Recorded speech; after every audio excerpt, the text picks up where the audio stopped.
So, a few years ago, when I was around 24 years old, I was working on a project car and it needed a new transmission. Now, anybody who's worked on cars knows that used parts can be a gamble. Sometimes you find exactly what you need, sometimes you drive hours to discover the seller lied about everything. This story, of course, it starts with another Facebook Marketplace listing. The transmission I needed was listed for hundreds less than literally anywhere else I could find. This was like parts recyclers, just people in the ghetto trying to sell parts and stuff. But it was listed for hundreds less, so, pictures look good. Dude seemed normal from his Facebook profile, he didn't have any like serial killer vibes going on. After messaging back and forth for a couple of days though, we finally came to like an agreement to meet up. The problem was the transmission wasn't like local to me in my town. The seller lived almost 2 hours away up in like Truckee, okay? Well, not in Truckee, in the outskirts of Truckee, but still, if you know Sacramento to Truckee, that's kind of a distance. The price was good enough that I said screw it and made the trip. So one Sunday afternoon, I'm loading up some tools, I grabbed my cash, and I decided to hit the road.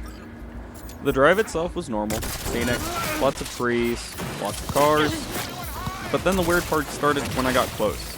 Randomly, the seller decided to text me and said the address on Marketplace that he was messaging me wasn't right, and instead he sent me to a whole different location. It wasn't a house, it wasn't a business, it was a pin on Apple Maps for a dirt road.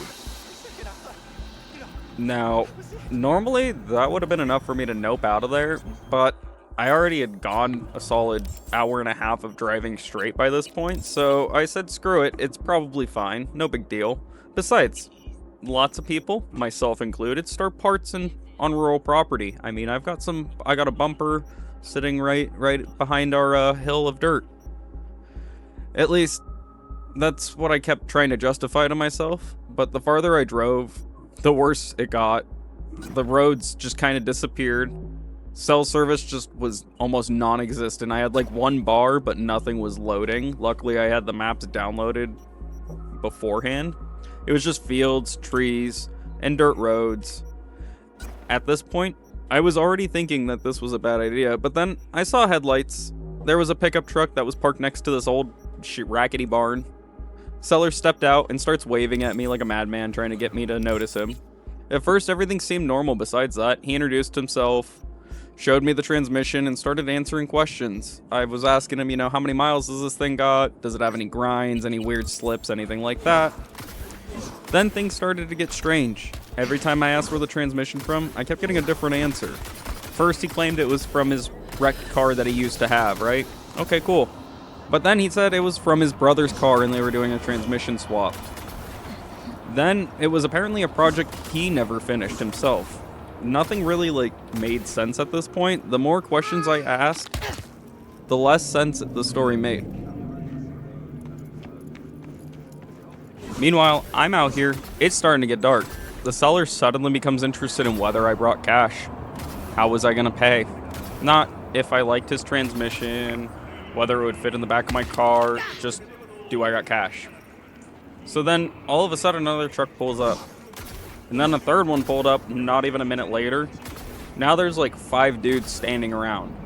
But nobody was acting aggressive, nobody was making threats or demanding anything, saying give us the money or anything like that, It's just kind of sketchy being surrounded by 4 or 5 dudes. So the situation kind of felt wrong. You know those moments where every instinct in you is kind of just telling you you're gonna die or GTFO? That's exactly what it felt like. I remember kind of looking around and realizing nobody really knew where I was. And that phone I was talking about before with that one bar, yeah, no signal at all now.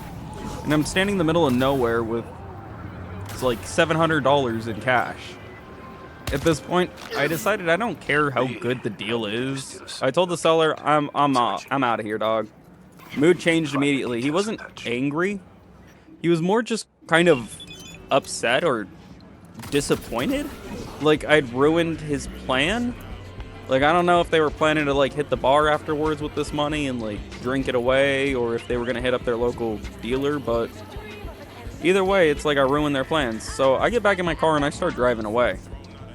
Then I notice some headlights behind me, and they're following me. And it had been for, like, several miles. This truck stayed right behind me. No matter what turn I took, I could go left. He was going left, too. I went right. He went right, too. You know, I'm all nervous now because I got these 5 dudes that were just sitting around asking me about cash and stuff, and now I got one of them following me. So my heart rate's like up through the roof. I got adrenaline going. I was already imagining my first 48 or whatever the hell that show's called, my first 24 hours where people are missing. Like, I was ready to be on TV. Eventually, I reached a gas station with lights and just people outside filling up their cars. The truck pulled in right behind me. The driver got out, and at this point, I'm like, ready. You know, like, are we gonna do something? He walks over, handed me something. It was my wallet. Apparently, when I was looking at the transmission, I had knelt down, and it fell out of my back pocket. The seller found it after I left and followed me to return it. Inside was every single dollar, every card, my ID, all of that. Nothing was missing. The guy shook my hand. He gave me my wallet, told me he was sorry we couldn't come to a deal, and then he just took off. So, I wouldn't be lying to you if I told you the entire drive home I felt stupid. For almost 30 minutes, I'd convinced myself I was about to be living through the beginning of a true crime documentary or like some kind of like horror movie. Instead, this guy was literally just trying to return my wallet.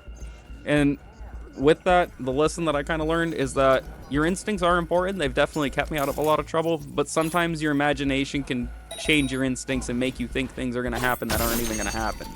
So, to this day, I still don't know if that transmission was stolen, but I kind of wish I would have bought it. And if you're out there, dude, I'm sorry I didn't.